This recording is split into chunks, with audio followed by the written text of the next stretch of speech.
Hi students, today I am again here with the next video lecture from chapter number 10 Financial Market class 12. So students, in previous video lectures we are reading about the stock exchange and the markets, capital market, money market, etc. So here I am going to start the next topic, trading procedure on a stock exchange. Before starting I want to tell you, listen, कहने का मतलब ये है trading procedure जो है procedure, ये trading procedure काफ़ी लंबा है। अभी मैंने कुछ चीज़ें को इसमें नहीं लिखा, लेकिन सारे इंपॉर्टेंट टर्म्स लगभग मैंने इसमें क्या किया है, इंक्लूड किया है। कुछ चीज़ें हैं जो मैं आपको बताने वाला हूँ और आपको थोड़ा सा बुक की हेल्प लीजिएगा, क्योंकि सारी चीज़ें बहुत ही लेंदी प्रोसेस बड़ा हो जाता है, लेकिन इस ट्रेडिंग प्रोसीजर में कुछ भी ऐसा नहीं है जो आपको समझ ना आए। ठीक, ये नॉर्मल सिंपल प्रोसीजर है। पहले क्या होता था, पहले जो ट्रेडिंग होती थी शेयर्स की वो ऑन फ्लोर होती थी, यानी स्टॉक एक्सचेंज पे होती थी। मैंने ऑलरेडी बताया था कि शेयर क्या होता है, फिजिकल फॉर्म में होता है, मतलब उस समय फिजिकल फॉर्म में होता था और उस फिजिकल फॉर्म के शेयर्स को क्या किया जाता था, जब भी बाई और सेल करना होता था तो स्टॉक एक्सचेंज के थ्रू किया जाता था, उसको लेके जाना पड़ता था, यानी फिजिकल ट्रांसफर होती थी। ठीक, अब जो है वो कैसे होता है, तो कंप्यूटराइज होती है, मैंने बताया। तो अब इन्हीं चीज़ों के बारे में पढ़ेंगे। इसमें 2-3 टॉपिक है जो हमारा ट्रेडिंग प्रोसीजर है, उसके एडवांटेज है, डीमेटलाइजेशन और वर्किंग ऑफ डीमेट है। Now listen here trading procedure, जैसे कि मैंने बताया फुल मैंने नहीं लिखा, लेकिन मैं आपको सारी चीज़ें समझा दूंगा, फुल समझा दूंगा, आपको पूरा कर दूंगा। Trading procedure on A stock exchange. Trading in security is now executed through online-based computer trading system. Simply put, all buying and selling of securities done through the computer terminal. There was a time when the security is bought and sold on the floor of stock exchange through and public authorized system or auction system. However, now almost stock exchange gone electronic and trading is done in the broker office through a computer terminal. Now listen, जैसे कि मैंने बताया कि stock exchange के through physical transfer of share होता था। किसी भी पर्सन को शेयर खरीदना होता था वो ब्रोकर के थ्रू जाता था, ब्रोकर फिजिकल फॉर्म शेयर को स्टॉक एक्सचेंज लाता था, ला के वहाँ से सेल करता था, फिर वहाँ से बाई करता था। यानी कि टाइम ड्यूरेशन भी लगते थे, बहुत सारे प्रॉब्लम्स होती थी, जैसे फॉर्जरी होना, थेफ्ट होना, ठीक, लॉस होना, फिजिकल फॉर्म में बहुत सारे प्रॉब्लम्स आती थी। तो बाद में इन चीज़ों को कंप्यूटराइज किया गया एंड यहाँ पे जो चीज़ें लिखी हुई हैं कि आज के समय में नाउ एग्जीक्यूट सारे जो भी ट्रेडिंग होती हैं वो ऑनलाइन ट्रेडिंग सिस्टम के थ्रू होती हैं और सारी buying and selling of security जो होती है वो एक कंप्यूटर टर्मिनल के थ्रू होती है, यानी कंप्यूटर सिस्टम के थ्रू होता है। एक समय था कि जब शेयर्स को क्या किया जाता था, स्टॉक एक्सचेंज के फ्लोर पे लाया जाता था, यानी पब्लिक सिस्टम या पब्लिक ऑक्शन सिस्टम में बोली लगाकर वहाँ पे सिक्योरिटीज को सेल और परचेज किया जाता था।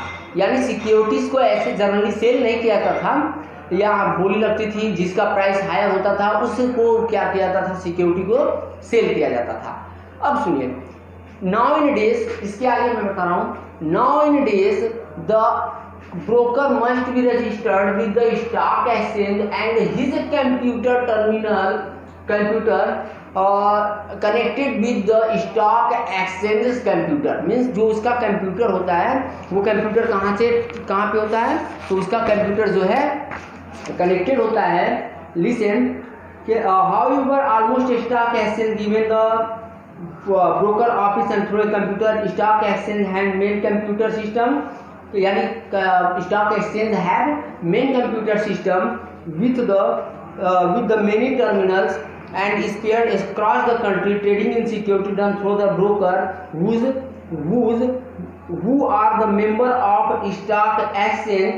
Thus the trading has shifted from the stock market floor to the broker office, and every broker must access and the computer terminal that the connected from the main stock exchange. It is screen based trading member logs on the site and information about the shares wishes and buy or sell. The price is fed to the computer. The computer in the broker office consultant efficiency matching the brokers at the best bid of the for price. Now listen, होता क्या है, अब सुनिए, जो computer होते थे, जो computer terminal की बात हो रही है, ये कंप्यूटर टर्मिनल स्टॉक एक्सचेंज के जो मेन कंप्यूटर टर्मिनल है उससे जुड़ा होता है. The broker must be login on the site of stock exchange, मतलब ब्रोकर को लॉगिन करना पड़ेगा, उसके बाद वो बाई और सेल के लिए एलिजिबल हो जाता है. उस पर प्राइस शो करेगी, वो जो प्राइस हायर जिससे जो प्राइस हायर जो उसके मेंबर्स होंगे यानी जो इन्वेस्टर्स होंगे वो पेड करेंगे और उसको वो क्या करेगा, बाई और सेल करेगा उनके बिहाफ पे. ठीक, तो ये इसके ट्रेडिंग प्रोसीजर थे. ट्रेडिंग प्रोसीजर में ये बताया गया कि पहले नाउअडेज अब सारे ट्रेडिंग कैसे होते हैं, कंप्यूटर के थ्रू होते हैं, कंप्यूटर टर्मिनल पे होता है.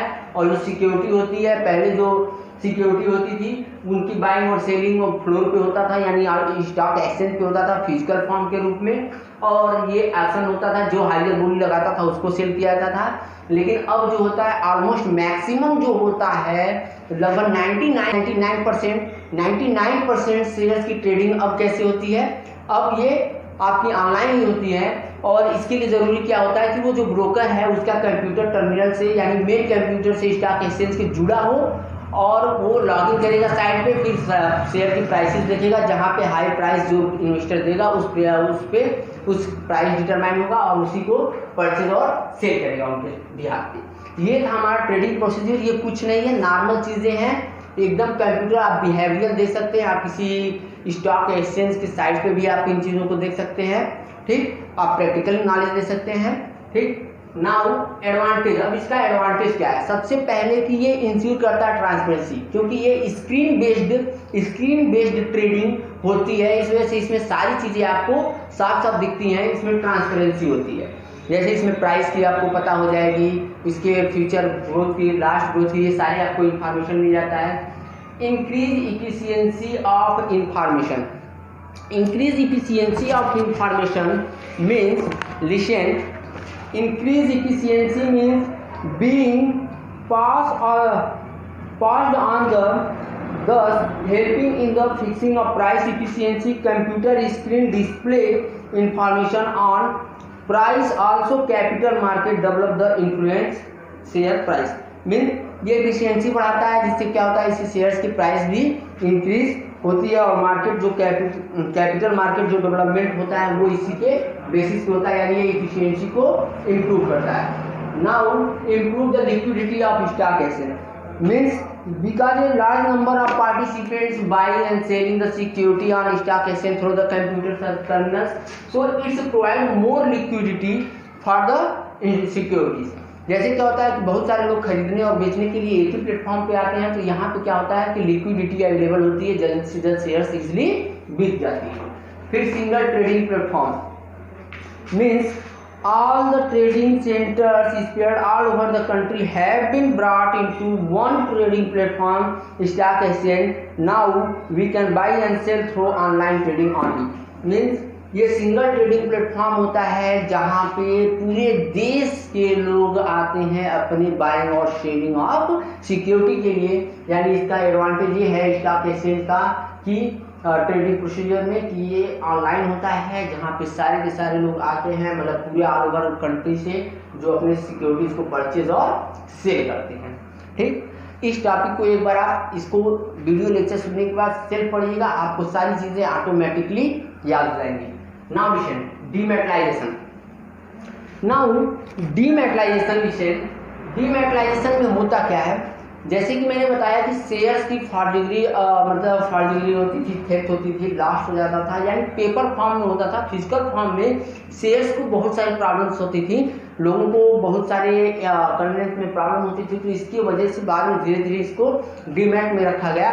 डीमैट होता क्या है, डीमैट जैसे हमारे वहाँ देखो, आप लोग जानते हो कि बैंक अकाउंट होता है, कैश फिजिकल फॉर्म में हमारे पास रहता है, हम क्या करते हैं बैंक में जमा करते हैं, बैंक क्या करती है हमको उसका नंबर हमारे पासबुक पे लिख के देती है. दैट इज डिजिटल फॉर्म में we can say that digital cash we can also seen in our mobiles. Now in days we can also see in our mobile digital cash. So listen here same thing. I think अब तो clear हो गया होगा कि अब डीमेटलाइजेशन में हम क्या बताने वाले हैं. हो गया कि नहीं हो गया, देखो हो गया होगा. क्यों? क्योंकि कैश हमारे पॉकेट में है, फिजिकल कैश है, मोबाइल में है हमारे तो डिजिटल कैश है। सेम थिंग, और मोबाइल में कैसे आएगा? जब तक कि आपके पास बैंक अकाउंट ना हो, तब तक तो आप डीमैट उसको डिजिटल फॉर्म में कन्वर्ट नहीं कर सकते। सेम थिंग शेयर्स के साथ भी है। शेयर जब फिजिकल फॉर्म में होता था, हम लिखने से, इसको स्टार्ट करने से पहले भी लिख सकते थे, before dematerialisation the share is held in the physical form, there are lot of inconvenience, that is falsely loss and theft etc.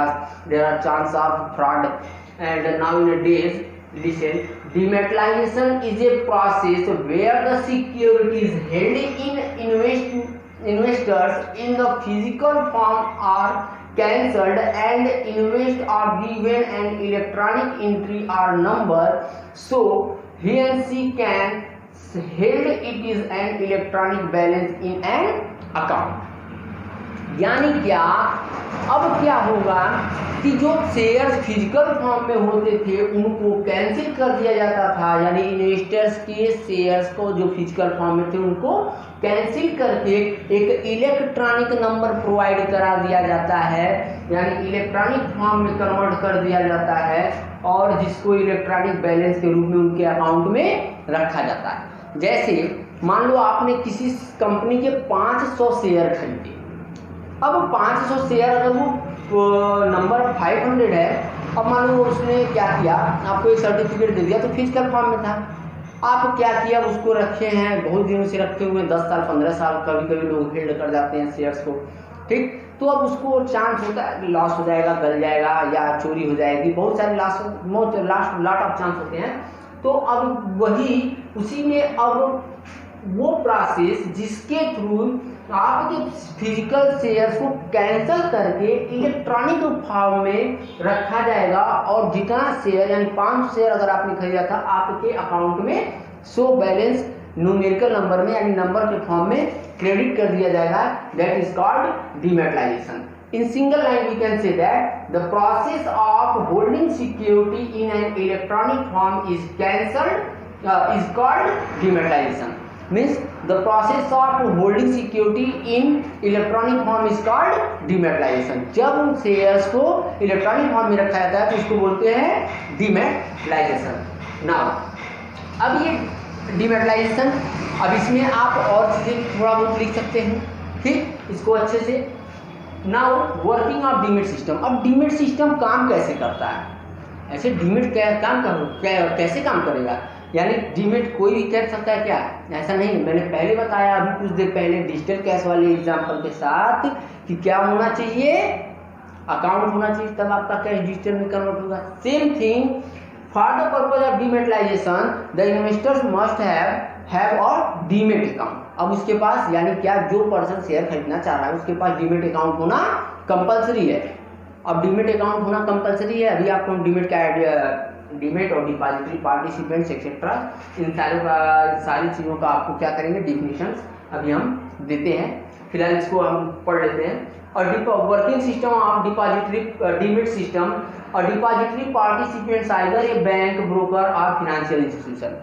यानी क्या, डीमेट अकाउंट खोला जाएगा ब्रोकर के थ्रू। जैसे डीमेट अकाउंट खोला जाएगा, यहाँ पे सबसे पहले डिपॉजिटरी पार्टिसिपेंट आइदर ए बैंक हो सकता है, ब्रोकर और financial institution. A account opening form and documentation is completed.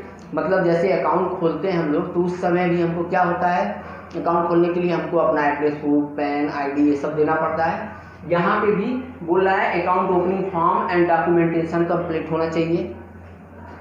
Second, physical certificate is given to depository participant along with the application of request form. यानी क्या, फिजिकल शेयर्स को depository participants को उस application form के साथ दे दिया जाएगा। Share applied in the, अब वो क्या करेगा, उसको शेयर, तो यहाँ बताए हैं डीमेटलाइजेशन में किसको कैंसिल किया जाता है, फिजिकल फॉर्म को, और इलेक्ट्रॉनिक फॉर्म में कन्वर्ट किया जाता है।